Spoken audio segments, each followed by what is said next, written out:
Shohan is present. Sorry, I'm here. I was on mute, sorry. Sorry, And it looks like Councilmember Yonker has joined. Are you present, Councilmember Yonker? Shohan is present. Councilmember Hess? Present. Councilmember Guy? Present. Councilmember Hustis? Here. Vice Mayor Goodman? Present. Mayor Orsborn? Present. Thank you very much. Item 2A is presentation and discussion regarding entertainment districts and their potential benefit to downtown development activity. We have about 30 minutes to talk about it. It'll be Adam Copeland. He's going to lead us through the discussion. Hello, Mayor. Hello. Thank you. Thank you, Mayor, members of council, ladies and gentlemen.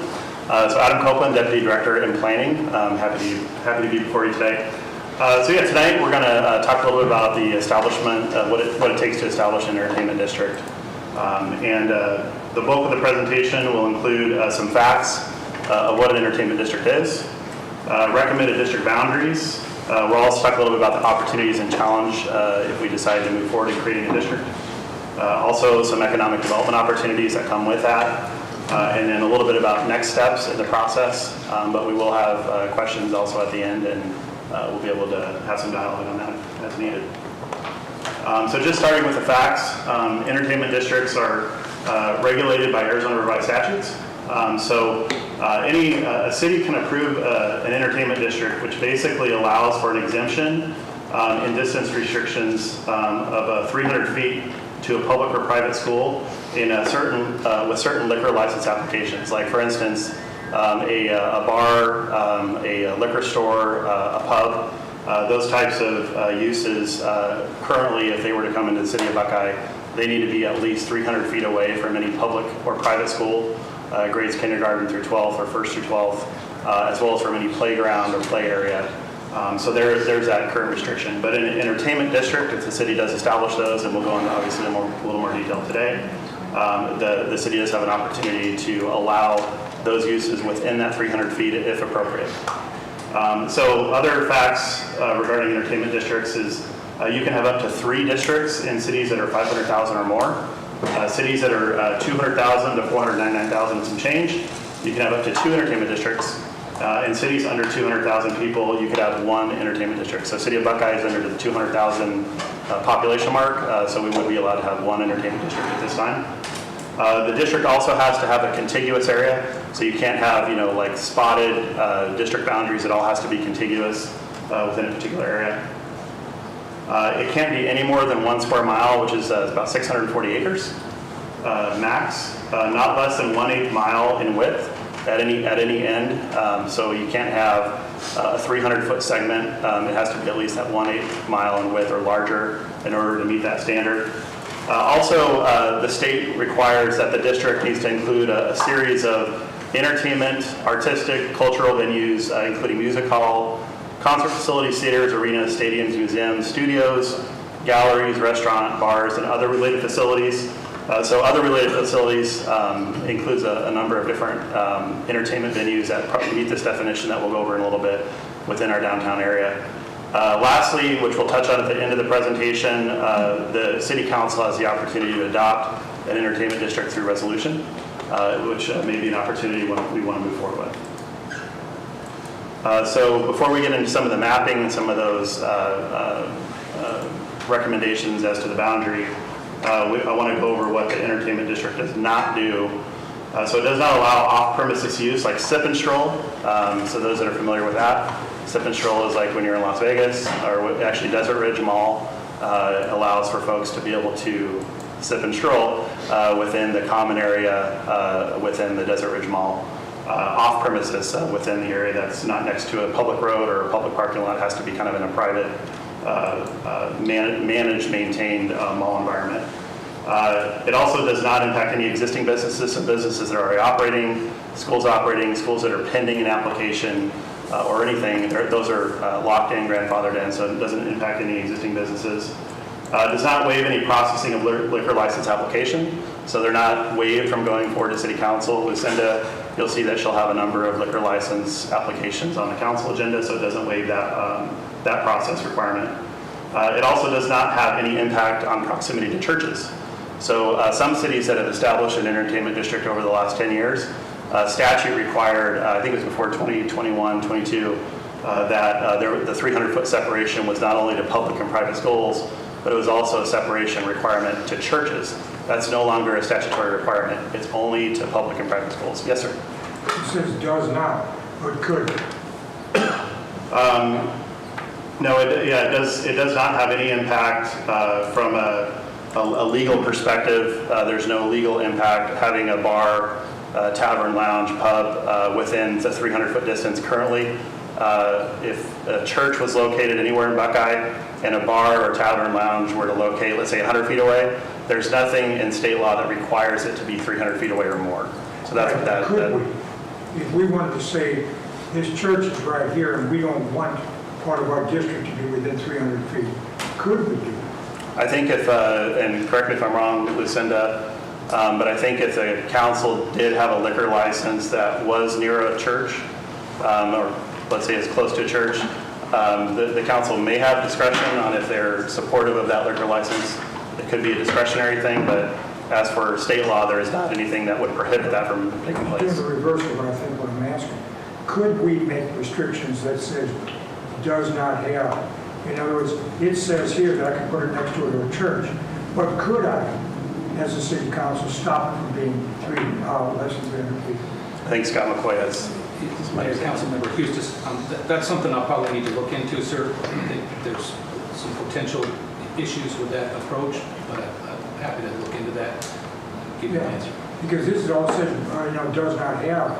But if we wanted to set something different than what it's saying here, could we, as a council, say, we're going to have this district, but in this particular spot, I don't want it to apply? Could we do that? Yeah, and we certainly can do that with the way we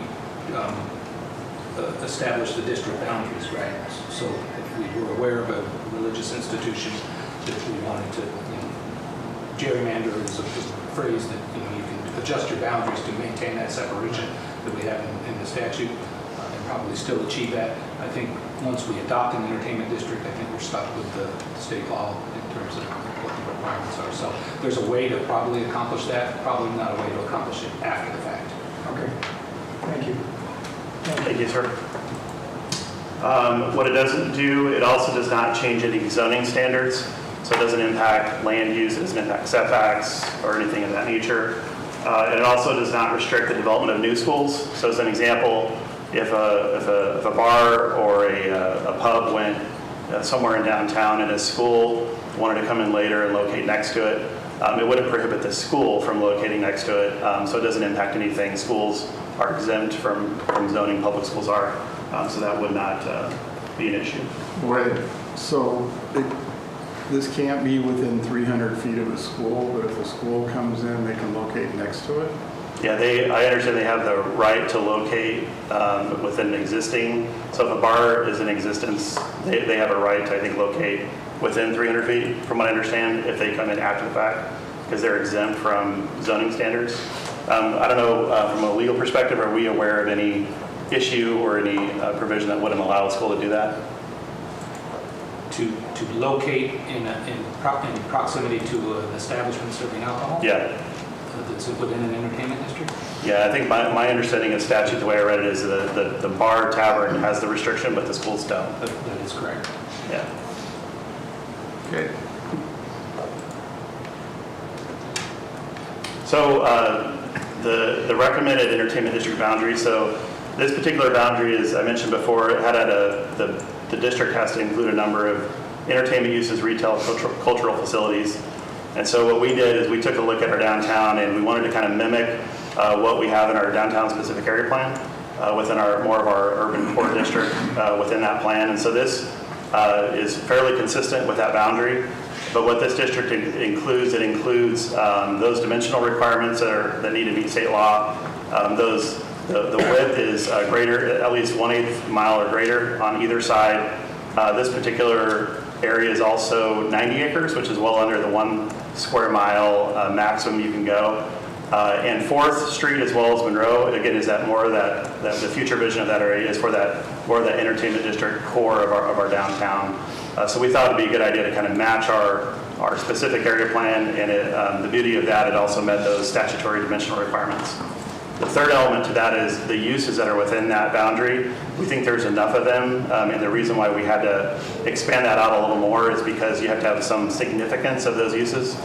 So at least our first mapping exercise that we went through, this is what we identified as a possible entertainment district boundary. The map also includes, you can see the different color-coded areas with a mix of restaurant, retail, cultural, open space, mixed-use tenant space type facilities. And you can also see there's areas there that are in with the darker, the black dots that are vacant land. And so I have a little more information on where that 300-foot buffer is today. So we can kind of focus in on where, if someone were to come in today, where would that 300-foot provision and encroachment be allowed with the existing school facilities today. And again, I could go back and forth if questions come up, so we can definitely come back to this if we want to talk about it more. So same map, this particular slide illustrates, so the only public school or private school for that matter that meets the definition of where that 300-foot restriction would be in place is the school right across from our city hall here. You can see there's a 300-foot boundary so those properties that are around that would have that possible opportunity to locate a bar or a pub within that blue area.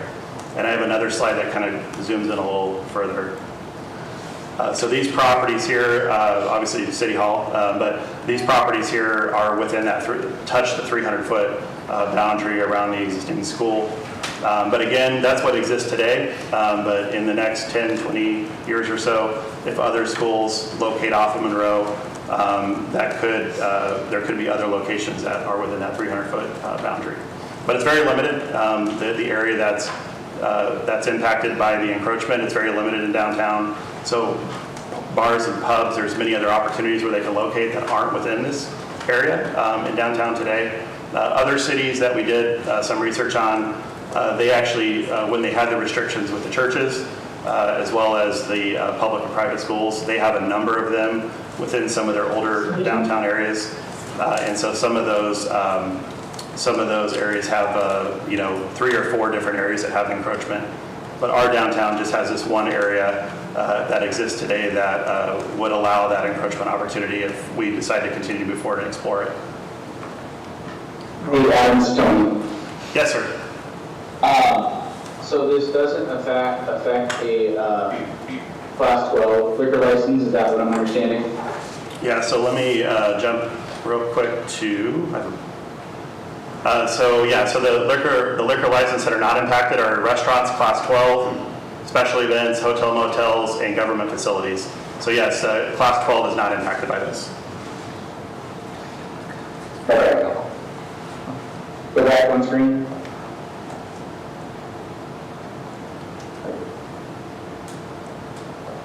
Okay, all right, thank you. You're welcome. All right. So you said encroachment opportunity. What is that? Yeah, so when I say the word opportunity, there could be different opinions on if that's an opportunity or not. But what that means is that if with the downtown, some of the feedback we got through the downtown specific area plan is some of the residents, I think majority of them, in one of the questions, the top requested use was bars and pubs. Majority of downtown, there is opportunity to locate those, but if there was a business that wanted to come in within that red area today, they would not be allowed to move forward with a bar and pub because of the statutory restrictions. The only way they would be allowed to be able to develop or to be able to take over an existing tenant space is if the city council adopted an entertainment district that would allow council to approve a bar or pub within that 300-foot encroachment area. So what it does, it allows more opportunity, more properties for those types of users to select from. But again, our downtown only has that one area right now that would have that restriction. So possible opportunities and challenges. It'll allow greater flexibility to locate bars and pubs in downtown around that 300-foot area that's today. Future, it could also allow opportunities if other schools are located in this area. From research we've done in other cities, just marketing entertainment district could be an opportunity. The branding of that could also attract businesses, marketing, downtown, entertainment district. There's some indirect value with that as well. Some challenges, schools in general, there could be some sensitivities to that. Schools may not support all users that may want to locate within that 300 feet. Brian and I actually did meet with the school district. We introduced this topic, and they were actually very receptive to it. They understand that they are in the downtown. They were part of the DSAP. They understand, it's a little bit of a different environment in the downtown versus other traditional high schools that you see in more suburban communities. They understood it, but just want to be involved in part of the process if we decide to move forward. But we didn't have, anything official on that. They just, they understood that this could be a process that they would be part of in the future. The other challenge could possibly be public perception. Just having a bar near a school, there could be some public perception issues with that. And then if any type of incident occurs, within a facility within that locates within that 300-foot area, there could be possible negative media on something like that. Not saying it happens often, but it could be a possibility. Okay, you lost me. So Yes. within that 300-foot area, you're saying a bar could locate? Yes. Let they If we- stay 300 yards away from the school. Yeah, so if an entertainment district is established through resolution by council, we can approve a bar or pub within that 300-foot distance around the school. We can. We can, yes. Okay.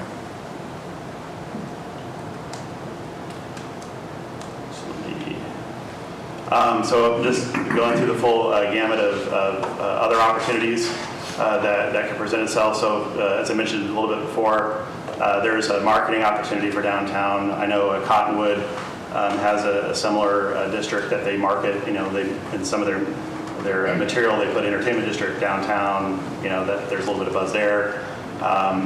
Again, there's a little more flexibility, more location opportunity for businesses that may want to locate around the City Hall area or within that 6th Street location. And then the downtown specific area plan, we did hear from the community that's a desired use that they want to see in downtown. That was one of the top uses they want to see more of. But again, there's a number of locations that work today, even beyond the 300 feet of the existing school that, where folks could locate, but it just really opens it up a lot more along the Monroe corridor. So next steps in the process is staff would continue to explore this opportunity. I think Samuel, he's meeting with a couple of the cities to kind of ask more questions and kind of dive a little more into that. And we would be prepared to come before council formally with a resolution.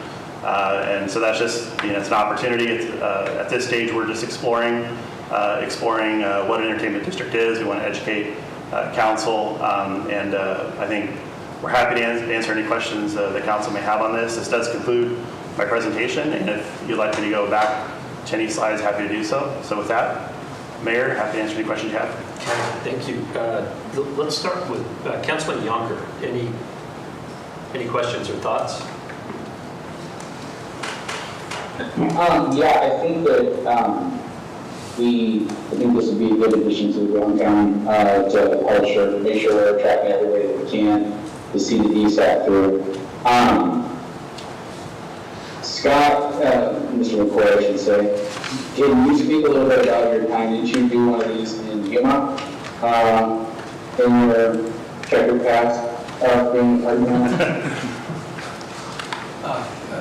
Mayor, Councilmember Yonker, I have been involved in establishing an entertainment district in another jurisdiction. We did do this in Yuma, for the Yuma downtown area. I think you're familiar with that area, and it's been, I think, I would describe it as a pretty decent success for Yuma in attracting certain types of businesses. Also in relation to both Councilmember Husta's comment and Vice Mayor Goodman's comment, when you establish that district, it prevents kind of a clash of uses largely, so that churches and schools know, hey, maybe not a great place to locate. They can if they want to, but I think it helps helps kind of shape those issues. So Councilmember Yunker, I don't know if I've addressed your concerns. You asked me to ramble, and that's dangerous. So No, I think that I was really leaning towards if through the process, any positives and negatives that you found through your experience with it that maybe we're not seeing or have you, just so we have all information. I appreciate that, and I think Councilmember Yunker that our team, Development Services, does a great job of doing outreach, and I think that's the key to having a successful, establishing a successful entertainment district is making sure that all the stakeholders are give them an opportunity to provide feedback and be transparent in all our efforts to achieve that. So I think that's the key to it, and would expect it to be successful here as well. Okay, well, I think that is something that we need to have somewhere in the city and work towards. I look at cities like Austin, they have their 6th Street there in Austin, and the amount of sales that are generated in that just small district. It's only 6 blocks, and Austin is siphoned. So it could be a really good addition, and we have to start going that direction at some point. So, and protecting it, if that's what we want it to do when we don't. That's all I have. Thanks, guys. Thank you. Thank you. Councilman Haggis, any questions? No questions, thank you. Thank you, sir. Vice Mayor? No questions. I agree. I think it's a great opportunity, but we need to be careful and kind of threading that needle.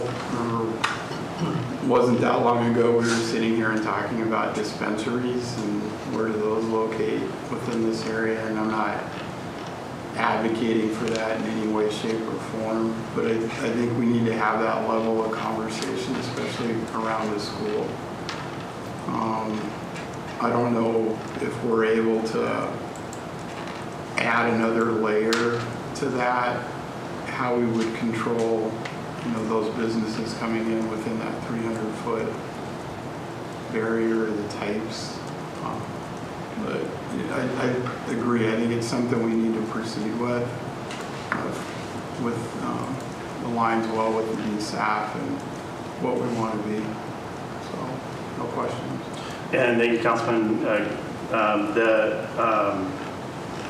The city, in our research, I think Gilbert has a good neighbor policy. So they add layers on the process in order to move forward with an exemption request. We can explore that, and I know the school had similar sentiments when they met with us. So we may look at and provide some recommendations of what some of those sensitivities to council when we continue to move the needle and moving this forward, and maybe give some options. So we'd be happy to kind of dive into that a little more. Yeah, I think the district has to be at the table. Yeah. Whether we do that formally or informally on all of this, because they're a major tenant down there. I think sends a good image. The complexity of all of this, I'm sure next year's budget request will see another attorney from Mr. McCoy. Just one. Entertainment. Thank you, Vice Mayor. Entertainment district attorney. That's all I have. So far, this is a fun meeting. Thank you, Mayor. Hey, Scott, why don't you come sit over here? Councilmember Hess. So what happens if there is no resolution adopted? What is allowed to move forward without resolution? Yeah, Councilman Hess, so currently we would move forward as we normally do with the process. So if there were those desirable uses, certain bars and pubs that want to locate in the city, they would be restricted to locate away from that 300-foot boundary that we illustrated on the screen. So the school is the only 300 Yes. feet, so they can Public and private anywhere schools. else, just not by Buckeye Union High School. Yes, well, within the area that was identified in yellow. So, but Buckeye citywide, any schools that meet that criteria of public-private with those grade levels and that curriculum, that would apply for any area in Buckeye, that 300-foot provision, if without the entertainment district established. Can I see the map real quick? Sure, See yeah. where that 300 is? Okay. So everything in the yellow Yeah, so everything within the yellow is what is considered the entertainment district boundary. So the reason why the yellow boundary would exist, if other schools locate, 10, 20 years down the road, that 300-foot provision would be impacted. The encroachment would only be allowed within the yellow area. But the only area that folks would have to worry about now that want to locate a bar or pub is in that blue area. That's the only area that's restricted currently if they were to come in today and want to locate in there. Is there any other benefit other than the bubble, the block? Yeah, it's. I was actually anticipating finding more robust benefits, but there are. I think a lot of them are indirect benefits, marketing, branding. But the true, physical benefit is just that encroachment within the 300 feet. Okay, that's all I have, Mayor. Thank you. And I think, so two things while you have that up and to piggyback off of that. One of the benefits we thought we would have is that sip and stroll, is that what you called it? And so that's not something that comes along with this entertainment district. Mayor, Council, that is correct. The sip and stroll, when we did, the research we've done is it only is qualified for areas that are identified as a mall, where you need a landlord, multiple tenants that are the landlord for those tenants, but it can't be near a public street or anything like that. So we would not qualify for that sip and stroll. Okay. And the yellow that is there, if we adopt that as our entertainment district, is there the ability to expand that out? I can see how we would potentially want to do that to the east, maybe to the west, depending on what happens on Miller. But is it an easy process to expand that out, or do we have to go through something a little bit more cumbersome to make that happen? Yeah, Mayor and Council, it's actually a very easy process. We probably went through 4 or 5 different types of mapping exercises. This is kind of the draft recommended boundary. But if we were to modify that boundary, we would still have to meet that statutory length, width, and that maximum size. But yes, there is opportunity at any time to modify and massage that district as long as it's within those parameters. And we can't go over one district. So as long as we're expanding our existing district and it meets those statutory requirements, we're okay. Okay. I got a couple others, but I'll pass. Councilmember Buckeye. First off, I just so appreciate Development Services continuing to keep the DSAP in the forefront and continuing to work toward these different opportunities.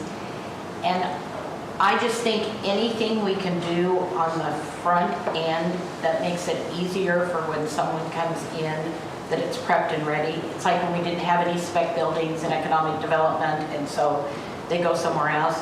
It's like driving past the Costco empty lot for 10 years, but thank goodness for Sunbelt or whatever their name is that put in the water and the infrastructure, and then as soon as Costco hit, boom. I mean, that's a whole different complex there. So one of these days, a developer is going to come to downtown Buckeye and be that catalyst.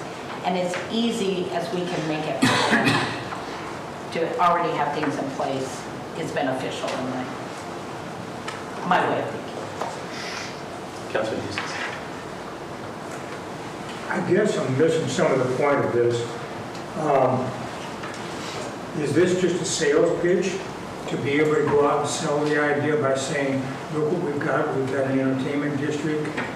Or, what limitations are in place now that would stop any bar from going into any of this yellow up here and opening up a nightclub or a bar right now? Is there anything that this is going to eliminate to make that easier? That I don't understand. So I guess, you can come in right now. As long as you're not by the school, we can come in right now. You can open up a nightclub or anything else in this area if it's approved by it. I mean, each item's got to still come to us. Do each item still have to come to us in the future if we have an entertainment district? I just don't quite understand why we have to take a particular area and say, this is an entertainment district, when you can do it anyway. You're talking 300 feet from the school. Anybody that's got a liquor license or a bar and wants to open up, you probably wouldn't open up there anyway. You'd probably go and look at that Monroe and 4th Street or somewhere in that area up on 4th Street. I'm not against it. Yeah. I just don't understand why, what are the benefits of doing this? Does somebody pay us more? Do we get something out of it? Because we can do it right now. If I want to open up a nightclub or a cocktail lounge anywhere in that yellow area, the only thing I have to have is a liquor license from the county. We, the city, can't even stop that unless we've got some pretty doggone good reasons. So they're going to put the bar in anyway. And I put a restaurant in with it. What is the advantage of this other than the sales pitch? So I think, good question. I think the area that's in yellow, so as you mentioned, I think you're correct. Bars, taverns, pubs, those types of things do have an opportunity to locate really anywhere in the yellow that's zoned properly. So our development code, our zoning codes still apply. Those aren't impacted. So if someone wanted to locate somewhere else on Monroe, somewhere in the yellow area outside of the blue, and they meet the 300-foot dimensional requirements, they would have to just go through our development code to meet those standards. So they would have to meet the zoning. Is the land use allowed? Is the zoning compatible with the use?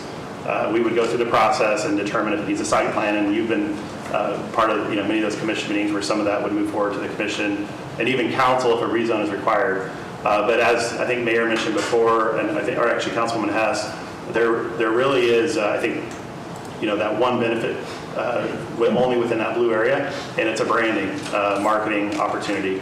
That cities that have communicated with us, there's kind of a weighted value on what that means for a particular area.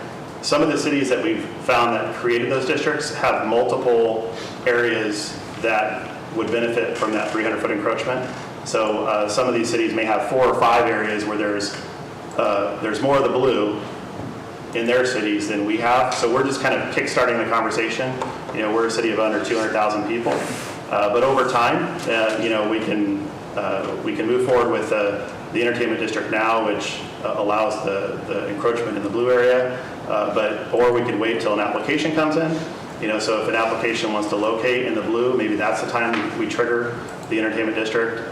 So there is opportunities, but it's just kind of a weighted benefit on whatever the opinion council has on that topic. Dave, I think. Let me just give you a hypothetical example. So Dollar General next door, say they go out of business, and that's a 4,000 square foot building that's available.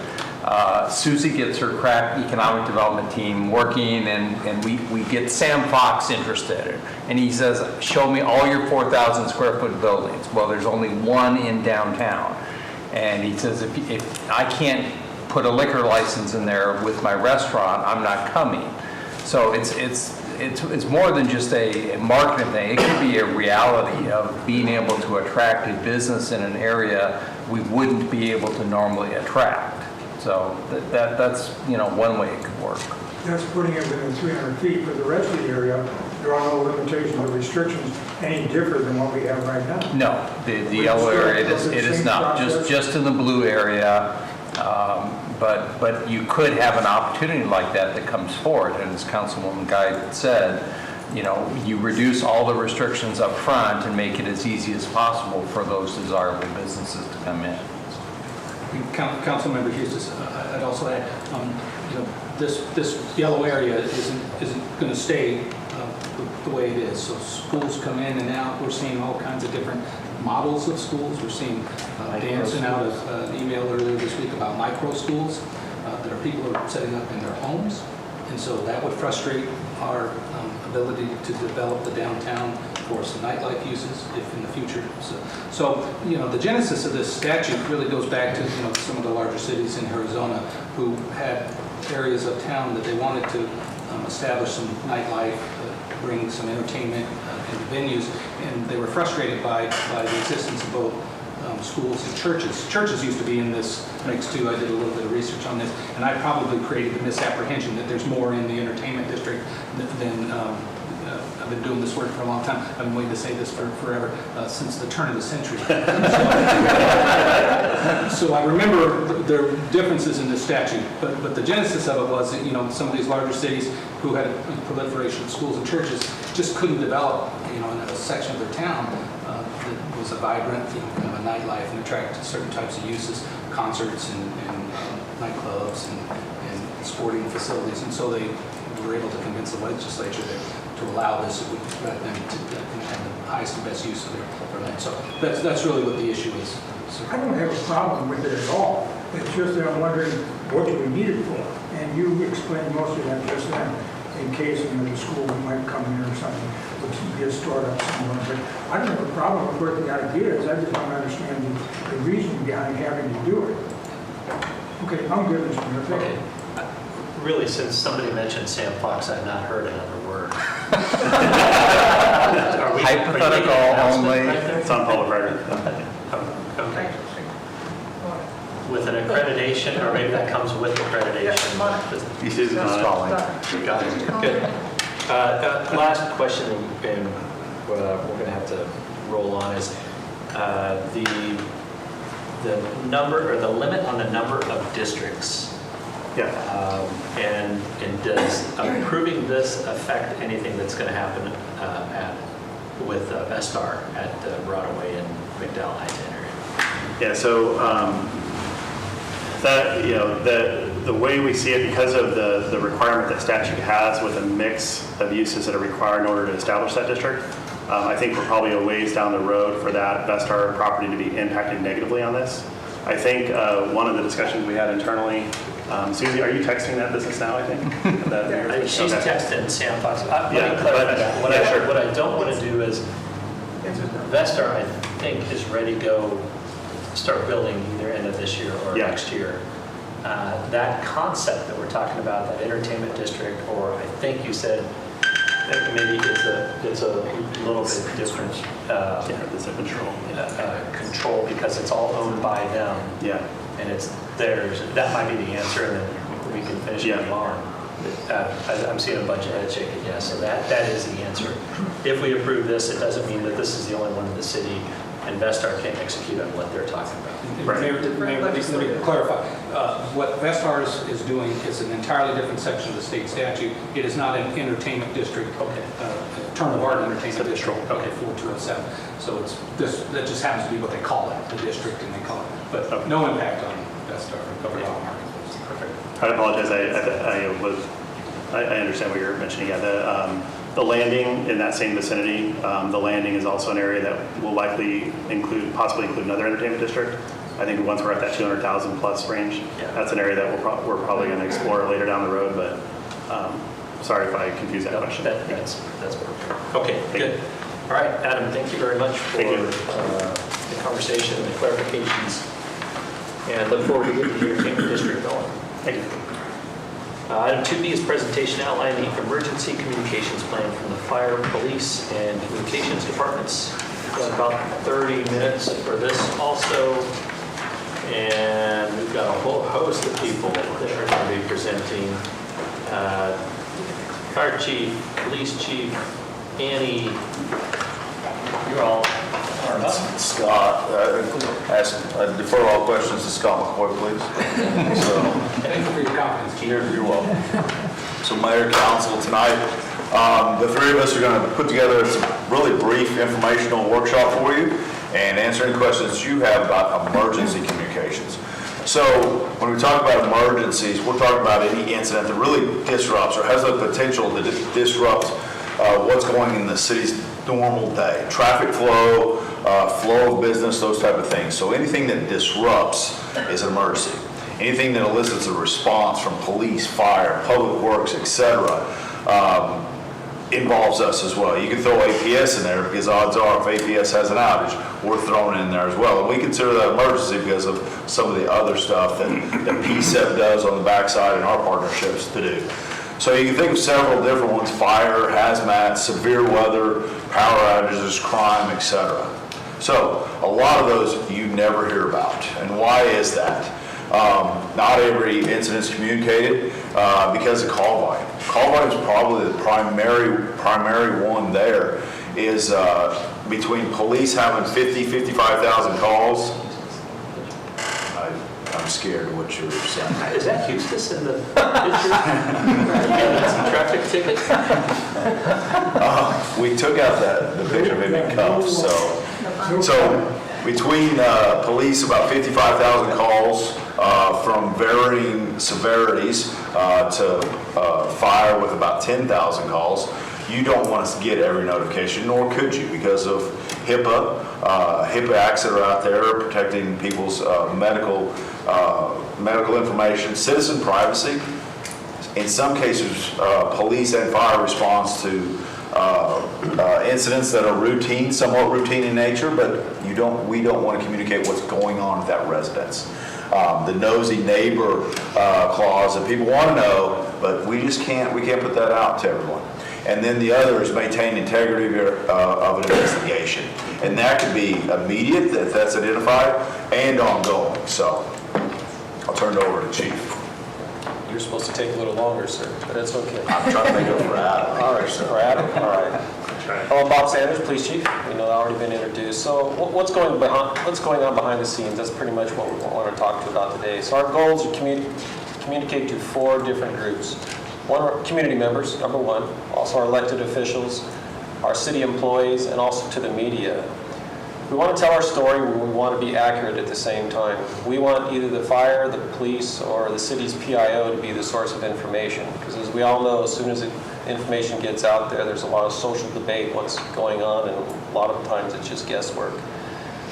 I remember when I started 20 years ago, I used to have about 2 hours before I had to start worrying about the media and push out information. That doesn't occur.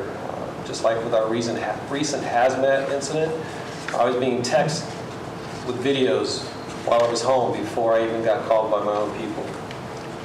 So again, communication goals. We want to use as many tools as possible. Most of those are social media nowadays. We want to mitigate information. We want to provide the truth. You can see the person sitting behind me, this is the PIO mantra. Get it right information, get it to the right people at the right time so that they can make the right decisions. We want to make sure we're accurate and we're dispelling any type of rumors that are going on out there in social media. Communication methods, we have so many of them. Sometimes it's hard to keep up with them, but of course the city's website, our own social media websites, Twitter, now known as X, Facebook, Instagram, and then the other social media sources, of course, are YouTube, Nextdoor, LinkedIn. Nextdoor is a big one here in the community. Nixle and our wireless emergency alert, also known as WIA. That's a system that can contact your cell phones without you being inputted or proactive. It's proactive on our side. You don't have to opt into that situation. Chief, what's Nixle? Nixle's what we use for right now we're using that for our road closures. It's another system that you can opt into. I can give you the information afterwards. We use that for our block watch communities, I just forgot the name, Citizens on Patrol. We use that to communicate to them, so they road closures. Communication methods, sends. So during the hazmat incident, it was bad timing. Our sends information system was being migrated over to the rave at the bottom. That's some new system that's coming in. That's something that city officials, citizens, they can opt into. We also, of course, we have our news releases and then our phone and text messages. The EM incident group is our emergency management incident group with the city. It's where the elected officials are on, the directors, and some of the people.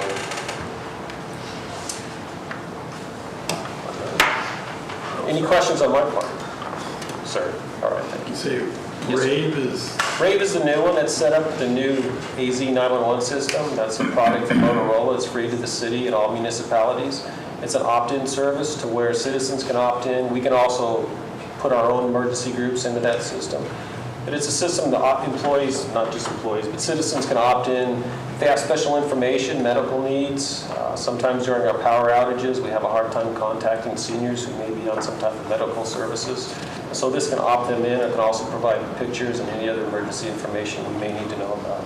You know, when I was with the colleges and post Virginia Tech and Northern Illinois, those shootings, the district put Rave in place. So they've been using it for quite a while.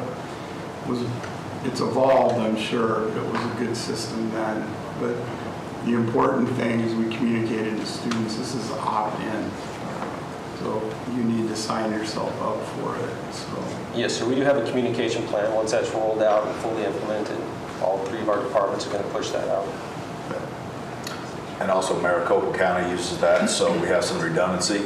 If something happens here, we can always push that up if it grows. And I'll let Annie talk about that in a sec. But when we talk about roles and responsibilities, it's me and Bob that are generally making decisions of what's going out and what's not. Or it might be our proxy, our assistant chiefs, deputy chiefs that might be on scene or in contact with the on-scene incident command or the unified command of what's going on. Some of those we see, similar to Friday when we had that hazmat incident or the gas leak, projected gas leak. I think it turned out to be something else at the high school. That was kind of all hands on deck because whenever you have 1,900 students, we were messaging early. But a lot of times we'll wait and kind of get a size up of the situation, what's going, and kind of we can establish those next steps, what's going to happen and what actions are we going to take. So we can even jump into EOC activation, and our EOC activation can take many, many levels. For instance, even Friday, we were on the phone with Miranda because she has shelters, and what can we do there? And so we can do it everything from this much to a full-blown activation to where we have people in the EOC running that overwatch, and we can expand that as we need to. But we're making that as the incident grows. When that happens, obviously, we're going to designate city spokesmen, PIOs, city management, elected officials. That's when they'll come into play, as well as subject matter experts that we might need there to speak to the public and send out messaging. And I'll let Amy talk about that. So whenever there is any kind of an emergency where police and fire are responding, they take the lead on that, and they're the ones that determine whether it's an emergency or not.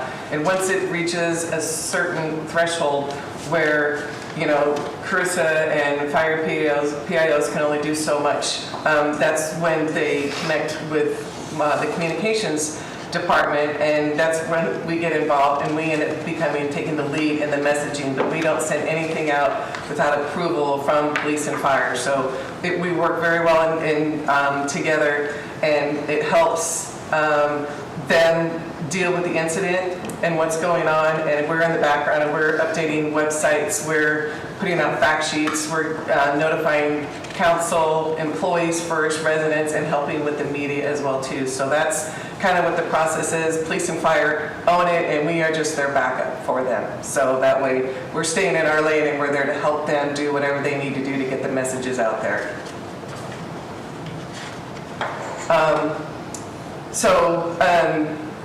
Again, this kind of repeating what we just said is that, you know, they're engaging us to help get all the different messages out in as many ways as possible, and again, that it's the right message that we get out, and knowing that as soon as we send out the right message, that message has changed, and then we have to go out and update based on information that's gone out. And so what we try to do, the city's website is kind of the repository where all the information is. Because even if your power's out, you might still have your cell phone, the website should still be up. There's emergency backups for that as well too. So we try to do that and not only let them know what's going on, what we've done so far, and what's next. And if there's any resources available, like there was a power outage a couple of summers ago, and EPS came in and brought ice, and we had it at the Coyote Library, letting them know what they needed to do, and just some helpful tips and phone numbers on where to call if they needed additional resources. So that's kind of our role in it. We pretty much do whatever they tell us to do, in short. So, because they're the subject matter emergency experts, and we're just here to support them and make sure that all the messages get out to the right people at the right time.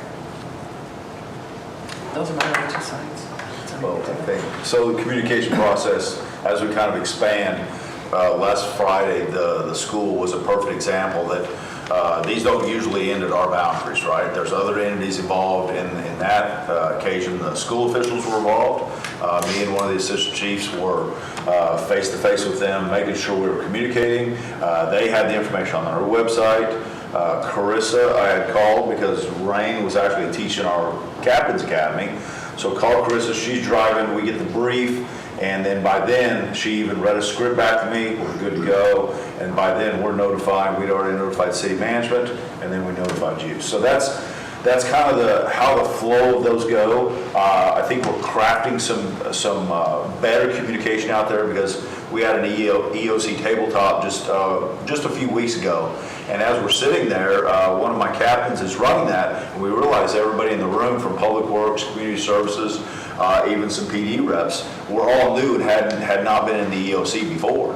and realize some other tools that we have, some better techniques that we can communicate, some other resources that we have. So good that we're having those and continuing those. We talked about that today. So, but that's communications that we have. So any questions that you may have, Mayor and Council? Okay, Councilman Eustace, we'll start with you. One of the things I found out many years ago was a difficulty in communicating, not so much in the city as you're talking about, but with video. They come in to assist you, or if the two of you want to talk on the radio, is there yet a communications channel that's secure, that's scrambled, that you can communicate with a wider area, state, county, municipalities, that you can go to one channel and communicate back and forth with fire, yourself, and other municipalities? Yes, Councilmember. Yes. First of all, our fire department's on our channel 1 for the police, so we're already connected together. And at any time, they can patch other cities' radio channels into ours.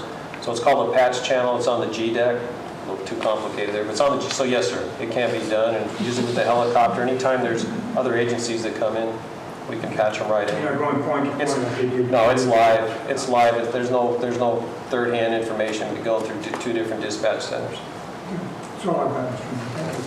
Thank you. Any other questions on this? Councilman Hagestad or Yonker, any questions? No questions. No questions here.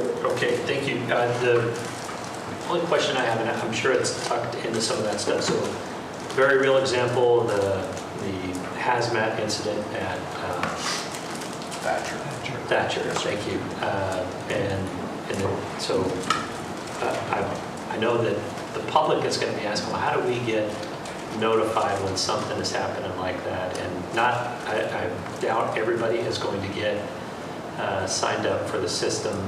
And it sounds like that's probably the key, is making sure that everybody is dialed into that. But I've heard the term reverse 911, or how do we do better at getting the public notified that there's something like that going on? So I would, and jump in too, I would say the Monday after that incident, we immediately got together because we had a couple gaps.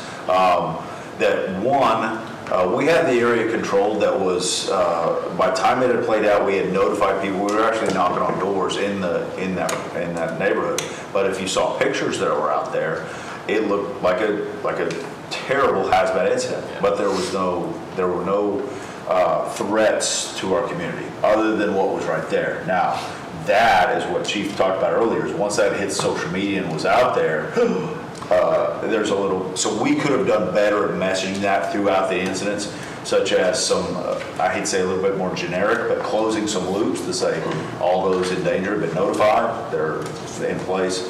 So I think there's several other methods, and I think employing some of the things that were up here, we can definitely use. Social media is a great tool, and some people reached out to us if they didn't see social media until the next day. So I think more active using of platforms that are appropriate, and then really closing those loops to say, here's where we are now. So staying updates. Even we talked about having a briefing to everybody could tune in on such and such, putting out a link, and they could tune in, and we could brief that at 30 minutes or an hour. And we've seen those happen before. Something that we could probably employ. That wasn't a really long incident, so that's something else that we could have out there. So, yeah, it's not easy in a city that's the size of us and as spread out as we are. So something that could potentially have effect on the people that are in that area around Thatcher. You put out something, Buckeye is having a hazmat incident, the people that are in Buckeye in Festival start to get a little bit concerned, and there is absolutely no concern up there. And then vice versa. I mean, there's stuff that happens in the communities that have no impact on the downtown or south of I-10. And we definitely honed in on that during or after action, and I think good communication between everybody there. So, okay. Yep. Okay, good. Any other questions? All right, thank you very much. This is the end of our agenda, so we are adjourned. Thank you.